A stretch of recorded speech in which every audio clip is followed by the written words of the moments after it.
Último tramo de la mañana en camino. Estamos aquí en el 98.7. Son en todo el país las 11:41 minutos. Es el momento de recibir a nuestra invitada, la doctora en Ciencia Política, investigadora y docente Verónica Pérez. Si buscas un portón automático para tu casa o para la oficina, asegúrate que sea fuerte, que sea seguro, que sea práctico, que sea un SEA. Porque solo un portón SEA te asegura el mayor respaldo técnico, un service propio en todo el país y la garantía de todos sus productos. Ingresa en seaportones.uy o llama al 2601-2611. Si vas a elegir un portón, que sea un SEA. Hola Vero, buen día, bienvenida. Hola Ale, ¿me escuchás? Ahora sí, perfecto. Vero, antes que entremos en tema, me gustaría que nos cuentes, esta pregunta se la estoy haciendo a todos, bueno, ¿cómo la venís llevando vos en tu condición de mujer oriental, ciudadana, uruguaya, verdad? Bueno, más o menos. Nosotros en la universidad suspendimos las clases presenciales y en realidad toda actividad presencial desde el viernes que apareció el primer caso, así que desde el viernes que apareció el primer caso, que no me acuerdo si fue 8 o 9, que se diagnosticó el primer caso, ahí la universidad sacó un comunicado y paró las actividades, o sea que desde el lunes siguiente a ese viernes ya no vamos más y trasladamos todas nuestras actividades, las que se pueden hacer, ¿no? A nuestras casas. Eso implica el traslado de la docencia y las actividades de investigación que se pueden hacer, porque las actividades de campo, de trabajo de campo, están suspendidas. Así que quienes teníamos planificadas actividades de trabajo de campo en estas semanas, como entrevistas, por ejemplo, se suspendieron. Así que todo está dentro de...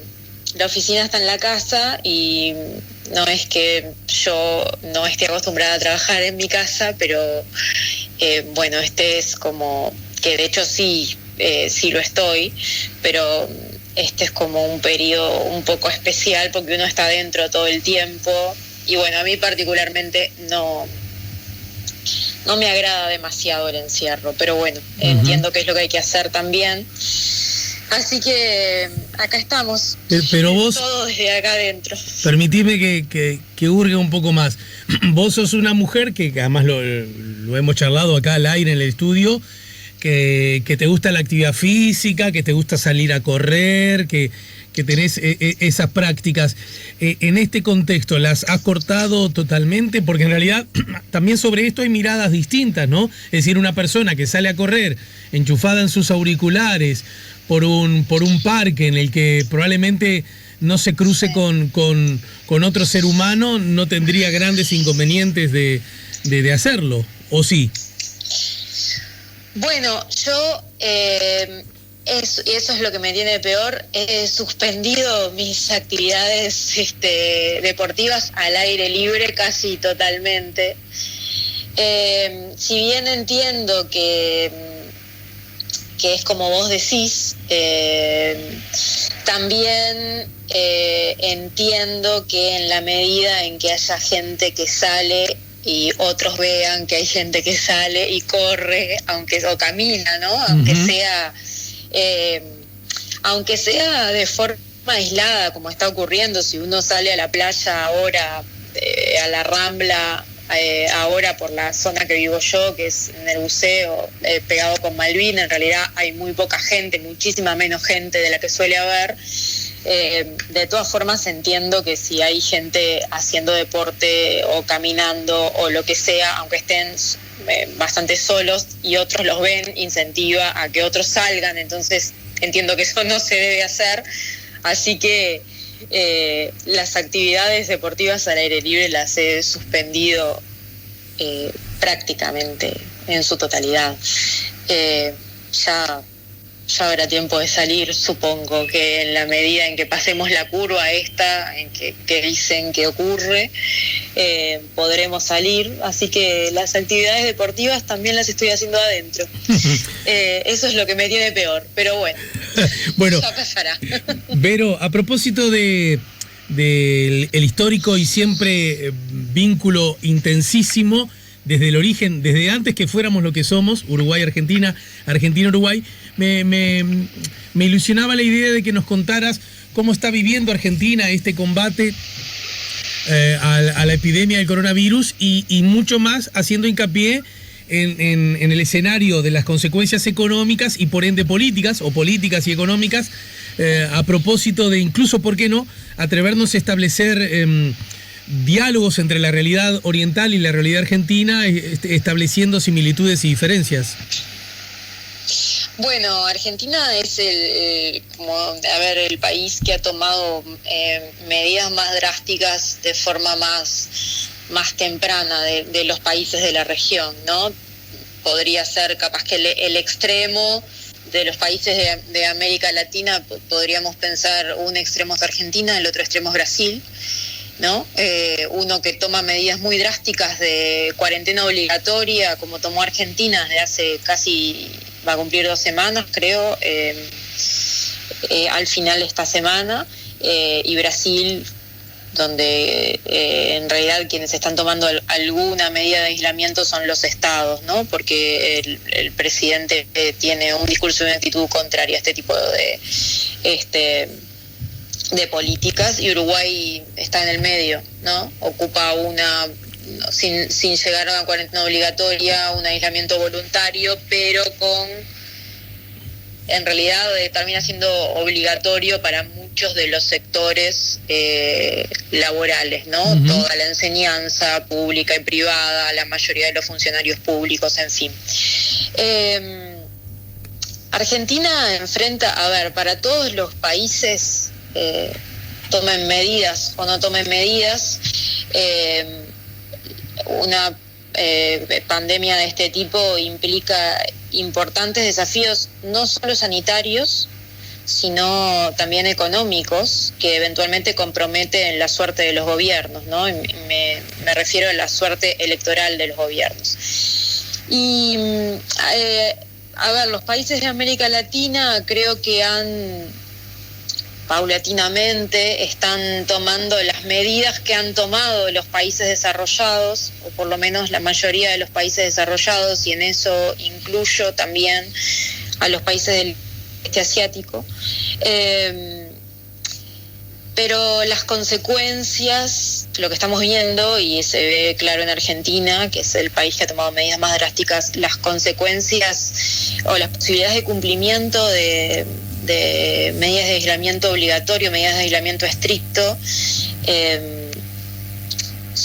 presentan más desafíos tanto para hacer cumplir esas medidas, como más desafíos para el funcionamiento, para la capacidad que tienen estos países de hacer mantener sus economías y sus estados de bienestar, ¿no?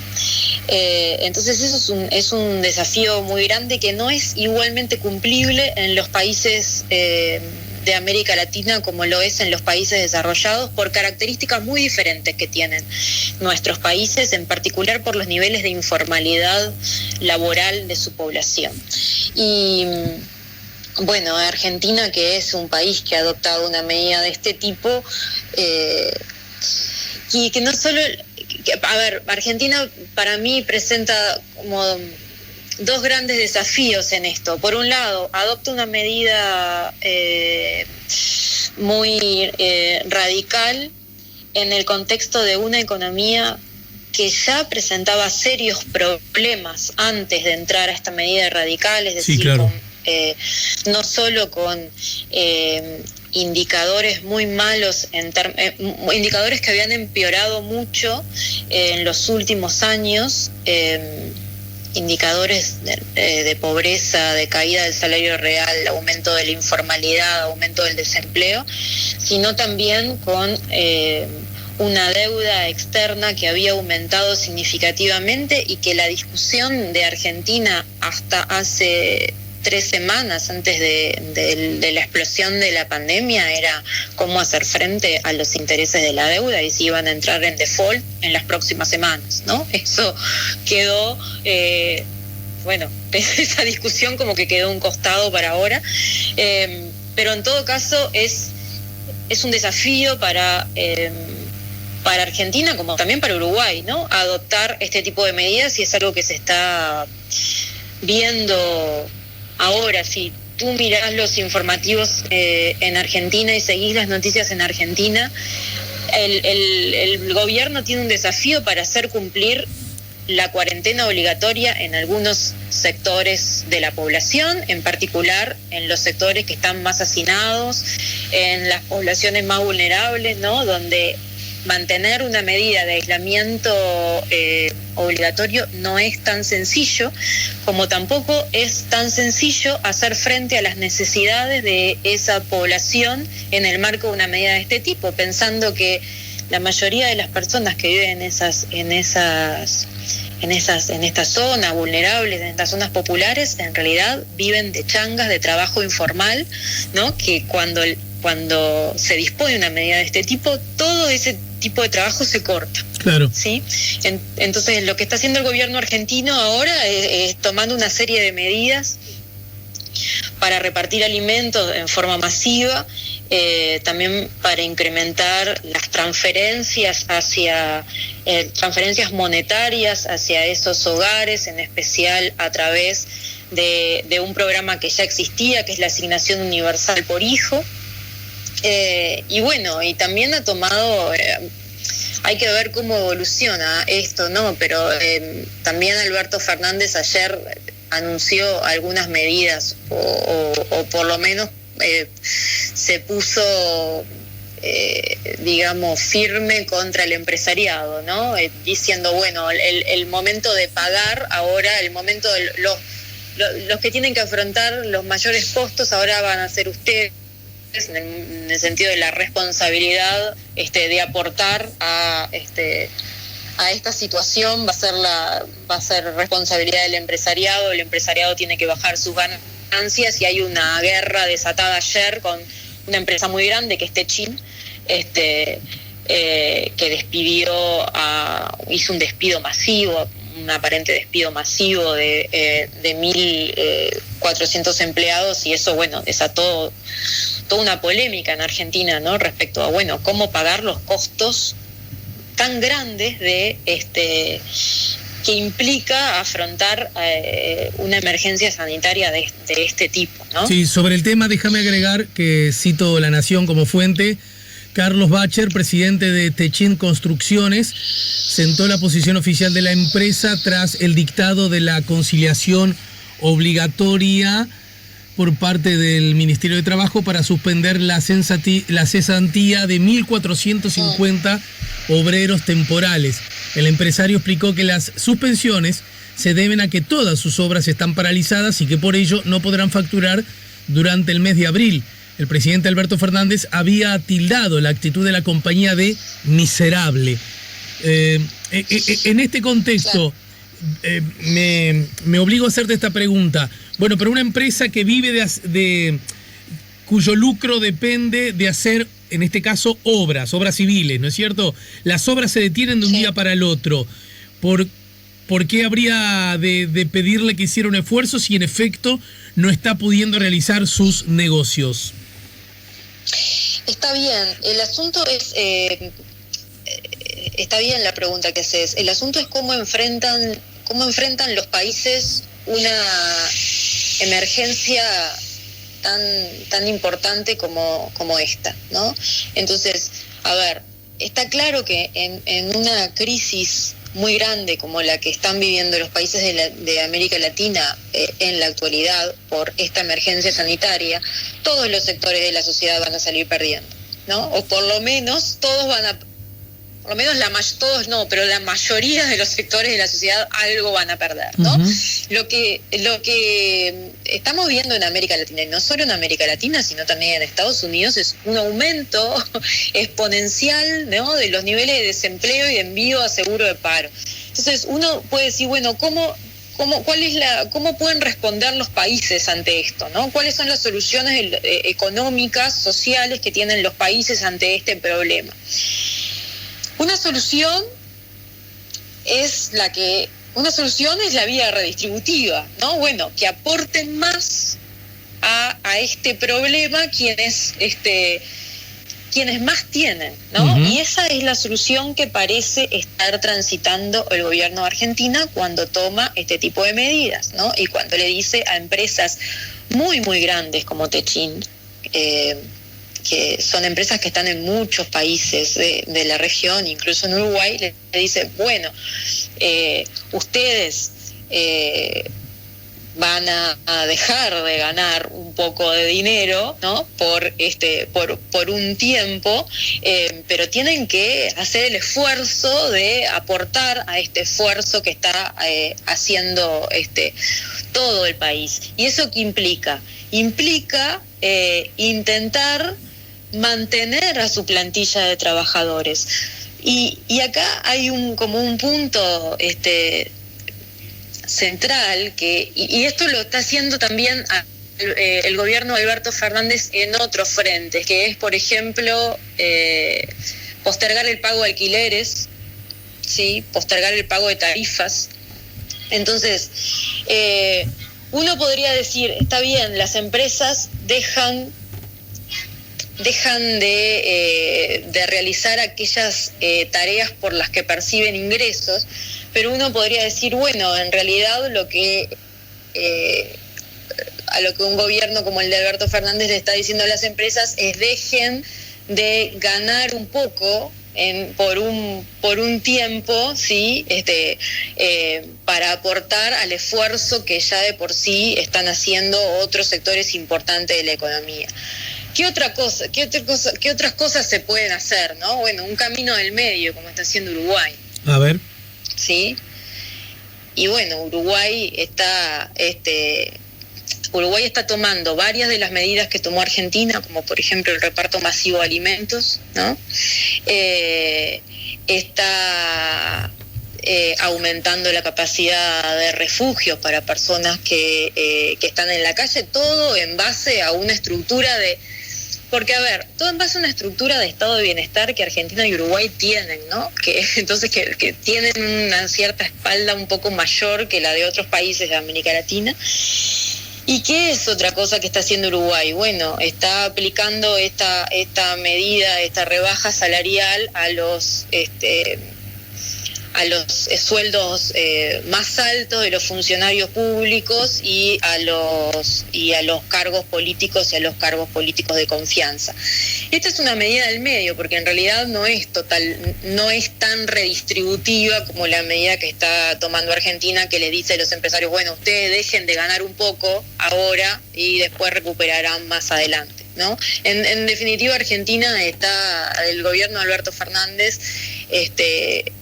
está poniendo un poco, está tomando medidas de un poco más de redistribución, ¿no? Como ya lo había hecho, a ver, Uruguay no por el momento no ha tomado ninguna medida para que los sectores concentrados del capital, por lo menos formal, ¿no?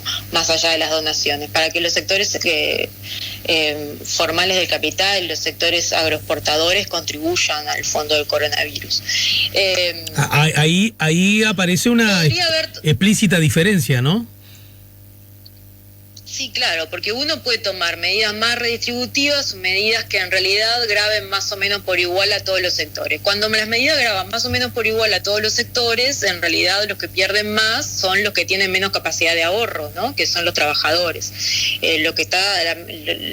Las medidas que por ahora está tomando Alberto Fernández, o que se vislumbran, ¿no? Porque en realidad como que recién hay algunos anuncios, tienen un corte más redistributivo. Uruguay podría tomar alguna medida de este tipo, ¿no? Y de hecho tiene margen para hacerlo, porque tiene herramientas para hacerlo, herramientas que ya que están diseñadas, que no tienen que rediseñar. Por ejemplo, eliminar las devoluciones que hacen los trabajadores al FONASA, ¿no? Esa es una medida redistributiva que podría tomar, ¿no? Que afectaría a los sectores de mayores ingresos, ¿no? Porque los sectores de mayores ingresos son los que reciben devoluciones al final del año, porque se pasaron en sus aportes al Sistema Nacional de Salud. Bueno, eso es una medida que podría tomar el gobierno, que tiene otro corte, de un corte diferente a la que se ha tomado, ¿no? Y no me quiero meter en cuánto contribuye, cuánto es el aporte de una medida u otra, porque no soy economista y no lo sé, ¿no? Pero lo estoy mencionando en el sentido de la pregunta que formulaste, de qué tipo de políticas pueden tomar estos gobiernos. Que para ningún gobierno es fácil afrontar una emergencia como esta, porque realmente implica parar sectores muy importantes de la economía, ¿no? Uh-huh. En países que de por sí tienen problemas fiscales mucho mayores a los de los países desarrollados y tienen una estructura laboral muy diferente a la de los países desarrollados. Por eso no es tan fácil tomar medidas de aislamiento obligatorio en el marco de países como los nuestros, ¿no? Claro. De hecho, pensá que Uruguay, que Uruguay es uno de los países de América Latina con menores niveles de informalidad, ¿no? Pero pensá en Bolivia, en Perú, ¿no? Donde la mayoría de los trabajadores son informales. Entonces, una medida de aislamiento los coloca de por sí fuera de cualquier tipo de percepción de ingresos. Exacto.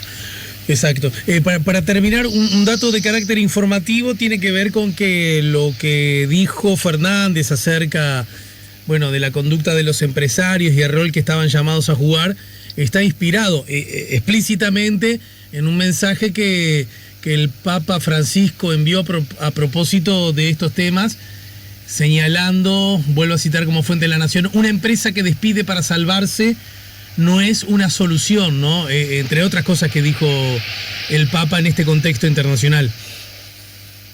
Bueno, porque acá el problema, lo que creo que debería pensarse es si estas grandes empresas, cuando toman estas decisiones, en realidad están afectando su margen de inversión futura, ¿no? O cuando se les pide que no despidan, ¿no? Si están afectando su margen de inversión futura o se está afectando su margen de ganancia actual, ¿no? Uh-huh. Creo que las medidas la intención de las medidas del gobierno de Alberto Fernández es afectar el margen de ganancia actual o por lo menos que se ponga en debate el margen de ganancia actual de las empresas, que es algo que en las economías capitalistas es siempre un poco más oscuro, ¿no? Siempre es más fácil transparentar el aporte de los trabajadores que transparentar el margen de ganancia de las empresas. De hecho, se habla muy poco del margen de ganancia de las empresas y creo que el discurso y la política de Alberto Fernández va más hacia esto, ¿no? Y esto también, también tiene que ver con las bases sociales. A ver, ¿por qué los gobiernos toman otra medida u otra, ¿no? Bueno, primero porque tienen algunas preferencias por algún tipo de medidas que por otras, y también porque sus bases sociales son diferentes, ¿no? Las bases sociales del gobierno de Alberto Fernández no son las grandes empresas como Techin, ¿no? Sino que son los sectores de trabajadores, los sectores populares y algunas empresas en particular pequeñas y medianas que producen para el mercado interno, ¿no? En ese sentido, Alberto Fernández puede tener las manos más libres para decir, bueno, esta es la política que vamos a tomar, ¿no? Quizás esta es una diferencia con el gobierno de Lacalle Pou, ¿no? Las bases sociales del gobierno de Lacalle Pou son diferentes a las bases sociales de Alberto Fernández, y esto es un juego que, aunque los gobiernos digan que no hagan política, en realidad lo hacen, ¿no? O sea, es una ingenuidad eso. De hecho, tiempo lo hacen, por algo son gobiernos. De hecho, sería una pésima noticia que los gobernantes no hicieran política, ¿no? Exacto, sí. Y de hecho, cualquier gobernante, cuando está tomando una decisión de política pública, cualquiera que sea, una decisión impositiva, una decisión laboral, cualquier decisión de cualquier tipo, está pensando, ¿no?, en política, y cuando están pensando en política está pensando en su suerte en el gobierno, en su popularidad y en su suerte electoral futura, porque recordemos que los gobiernos tienen una vida finita, ¿no?, y se someten a escrutinios electorales cada tanto, y estas crisis son como mojones muy, muy importantes para la suerte de los gobiernos, y creo que lo van a hacer, ¿no? Bueno, de hecho, hay gobiernos que tienen elecciones muy cercanas y que ya están siendo afectados por esta crisis. Por ejemplo, el gobierno de Trump, ¿no? Exacto. Que tenía un panorama electoral como bastante tranquilo, ¿no?, bastante seguro, pero ahora las encuestas están mostrando una caída en la intención de voto, ¿no? Con todas las dificultades que tienen las encuestas para estimar en este contexto, pero claramente lo que hacen los gobiernos en estas situaciones de emergencia está relacionado con su suerte futura, ¿no?, con su suerte política futura, de mediano y de corto y de mediano plazo. Vero, te dejo por aquí, te dejo un beso grande, simbólico por supuesto, que sí, claro, un beso a la distancia. En todo caso, que irá una cajita para que después nos veamos con alguna comidita rica, con una bebida rica, y ahí sí tendremos la posibilidad de ponernos al día en todo sentido. También en el sentido de los abrazos físicos, ¿sí? Sí, seguro nos vamos a ver más adelante, que esto pase pronto. Bueno, te mando un beso. En todo caso, sabemos que va a pasar pronto para aquellos que tengan posibilidades materiales mejores que los que nada tienen, ¿verdad? Y ahí me parece que radica el problema. Sí, por supuesto. Cuando yo te decía al principio que la estoy llevando más o menos, en realidad la estoy llevando muy bien, ¿no?, en relación a otros que seguramente la están llevando peor porque tienen menos posibilidades de quedarse adentro, menos recursos para quedarse adentro. Y ese no es problema del coronavirus. No, ese no es un problema que se ve acentuado por el coronavirus. Exacto. No es un problema del coronavirus. Exacto, sí. Exacto. Bueno, y que a muchos increíblemente de un momento a otro les sorprende, ¿no? Claro, pero es que en realidad lo que hacen estas crisis es como desatar problemas estructurales que tienen las sociedades, ¿no? Y también generan daños muy vertiginosos en algunos sectores, ¿no? Lo podemos dejar para charlar otra vez, ¿no? Pero así lo haremos. Lo que muestran estas crisis es la aceleración de cómo pueden algunos sectores empeorar rápidamente. Te dejo un beso grande y saludo a los tuyos, ¿sí? Dale, un beso, Ale, chau, chau. Verónica Pérez, la doctora en Ciencia Política, nos ayudó a poner la mañana en camino. Si buscas un portón automático para tu casa o para la oficina, asegúrate que sea fuerte, que sea seguro, que sea práctico, que sea un SEA. Porque solo un portón SEA te asegura el mayor respaldo técnico, un service propio en todo el país y la garantía de todos sus productos. Ingresa en seaportones.uy o llama al 2601-2611. Si vas a elegir un portón, que sea un SEA.